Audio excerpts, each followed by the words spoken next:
Hello and welcome to the channel. If you haven't done so already, make sure to like and subscribe. I'm talking to you who's watching this video. And like the video, that always helps me out with the algorithm. I appreciate that. So today Ford announced their next generation Mustang. Now, is this going to be the final one of the year? Because as you know, state of California has passed a legislation to get rid of, to stop selling ICE vehicle by 2035. So this may very well be our last V8 naturally aspirated Mustang. But who knows what the future holds? Maybe Ford will come up with a hybrid system to get better gas mileage, but it still gives you that grunt and power. I don't know. The engineers could work wonders, but they just make it difficult to work on your cars. Damn, engineers. They never think about the average consumers and mechanics when they build these complicated works of art, because that's what they are, works of art. Now, when we were watching the live stream, somebody pointed out, and we actually made the same connection.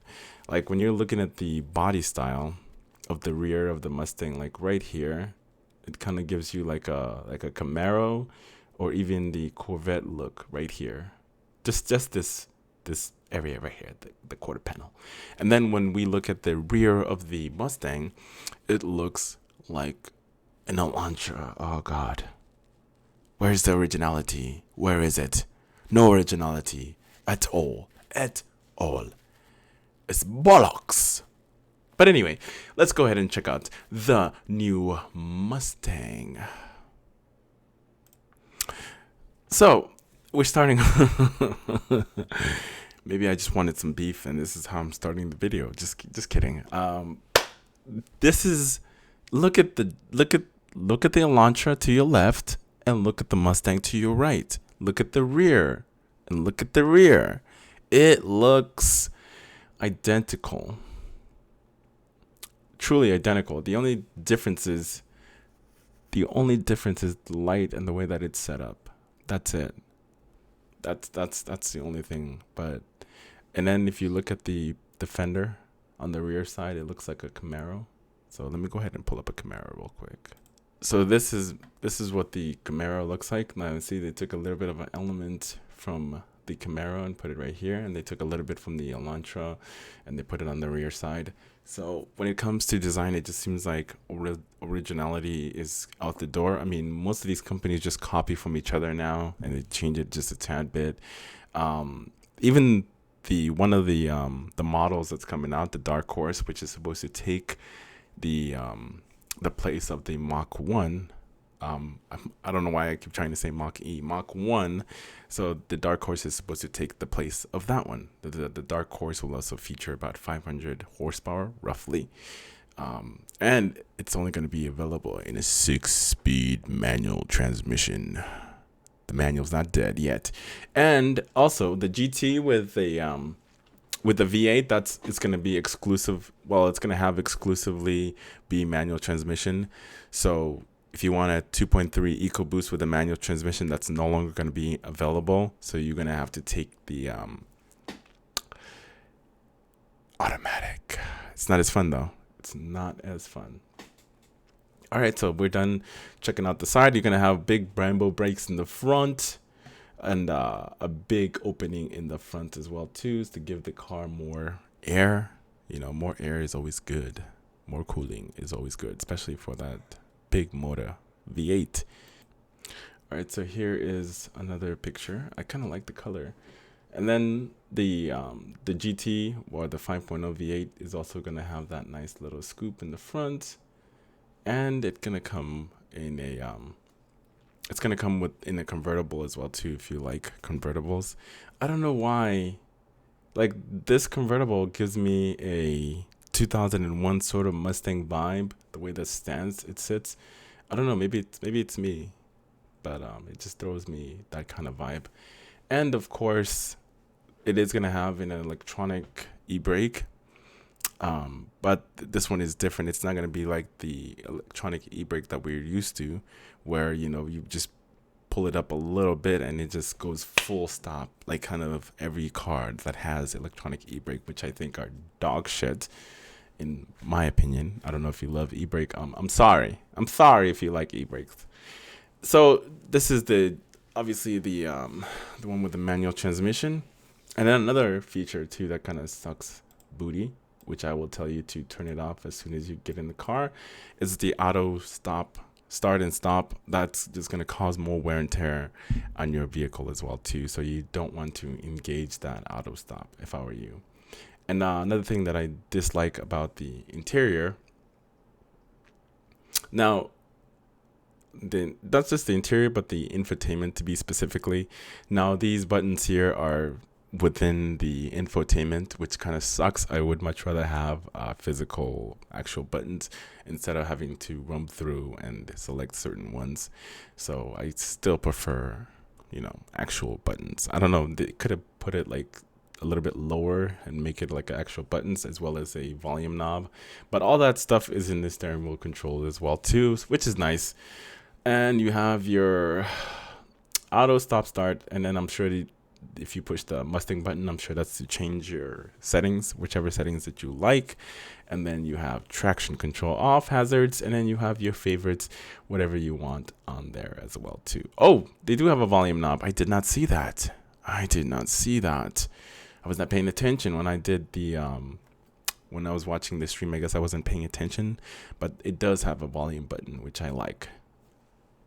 You are forgiven, Ford. I found the volume button. And it has the full suites of safety features as well too. Keeping the car inside the lane, keeping the distance, cruise control, smart cruise control. So it's gonna have all that good stuff. Look at that. That's beautiful. They can do without the cover though. I just like it like that.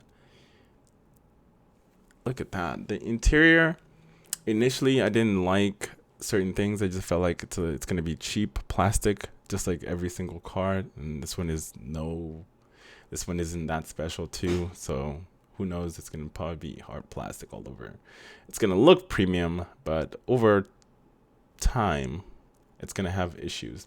Now imagine you buy your $60,000 Mustang here, and a couple years down the road, the infotainment goes out and you have to replace it. My goodness, that is going to be one expense to fix or to replace. So I'm not a fan of everything just being put onto the digital display. And then another cool feature also within the Mustang, it's going to be the fact that you can change your different drive modes. So you're going to have I think I might have to put a video for that one, but you can independently change all of them to have custom tune. Like if you want your shocks to be at sport, and then you want your steering wheel control to be at like comfort, you can do that. Or you can choose different modes as well as track mode, drag, normal, comfort, or whatever you want it to be. You have that kind of option within the car, so you can change that whenever you like. So that's one of the things that we saw as well too.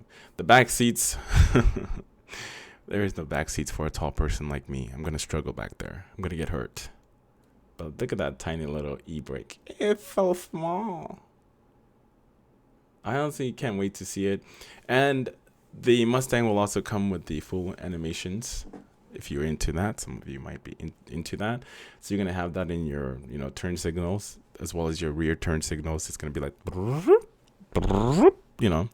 whatever it used to do in the past, it's gonna continue to do in the future. But overall, like I would have liked a little bit more originality on the rear design of the Mustang. I think they should have just made this a little bit different. I just feel like they just copy the Hyundai Elantra on that one, but that's just me. Sharp undercut, the rear deck fascia, chiseled edginess while maintaining the heritage-inspired design. 2.3 Eco with optional 19-inch wheels. You want to avoid the EcoBoost as much as you can, because the EcoBoost just has so many fucking issues with them. You don't want the EcoBoost. I'm telling you right now, you don't want it. Ford hasn't yet revealed how much power the new 2.3 and the 5.0 engine make, but says the V8 has an innovative dual air intake box, dual throttle body that improves airflow, and claims that the V8 will be the Mustang's GT most powerful standard V8 yet. That means the GT needs to do better than 460 and 420 torque, foot-pounds of torque, provided by the current car before it lost 10 horsepower and 10 psi due to emissions regulations for 2022 model.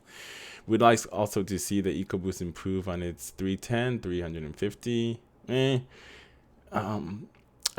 For me, as a enthusiast, as a person that loves cars and loves horsepowers and loves just the sound of a V8, but for me, I still love the GT350. I think that's one of their best cars that they have ever made. The way that car screams is just divine. It's absolutely great. Like, I've seen this one video of the GT350 versus the Camaro on the track, and I just absolutely loved it. Like, I love the way it sounds. And then, especially when you have on your headphones and then you turn it up, oh, heaven, I tell ya, heaven. I would love to get my hands on a GT350 and just drive the shit out of it. Maybe I might rent one down the road. Maybe that's what I'll ask for Christmas. I just want to test drive the GT350 and just drive the shit out of it until the wheels fall off. Just kidding. Now, when we go to I wanted to go to Ford's website, so give me 1 second. Let me see if there's anything there, because last time I was there was nothing. It wasn't updated yet. It is updated now. Okay, cool.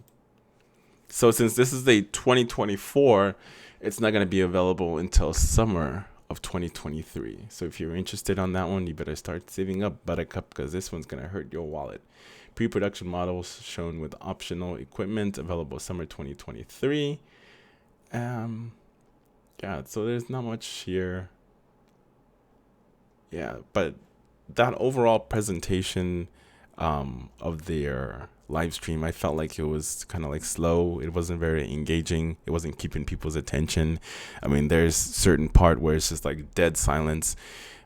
So overall, it was it was not a good presentation at all. For me, I would have just liked for them to just present the product and let people, just be excited about the product instead of just having them talk for like 10-15 minutes, which I didn't really care for it at all. Didn't care. Just show me the product, show me what it can do, show me when I can get my hands on it, or not get my hands on it, because I'm not buying one. I just want to be in one and test it out. There's plethora of other videos that's showcasing, and I think my live stream, I broke it down in detail. So if you want to see that one, I will probably leave a link in the description, or I will put it up, somewhere up here for you guys to check out the live stream. And that's when I go in even more detail and show you more photos, etc., and breaking everything down. But overall, design wise, very uninspiring. I guess they've taken some copying, and changing certain things around. The Dark Horse name, I thought that was a trademark name by other companies. There is a Dark Horse publication that, makes comic books. So I don't know how they're able to maneuver through that and make a Dark Horse Mustang that's going to take place of the Mach 1 that's available right now. And that one, they said it's going to have 500 horsepower. But that's all they said in the live stream. But like I said, if you want more detail and more information, I suggest you watch that live stream and just skip to the part where they actually reveal the cars, and we go on from there. Anyways, that's it. That's the video. I tried to cover everything that I could remember from the video into this video, like consolidate everything, and I might have missed a lot of stuff, and I'll be honest, I might have missed a lot. So as always, make sure to like and subscribe if you haven't done so already, and I will see you guys in the next one.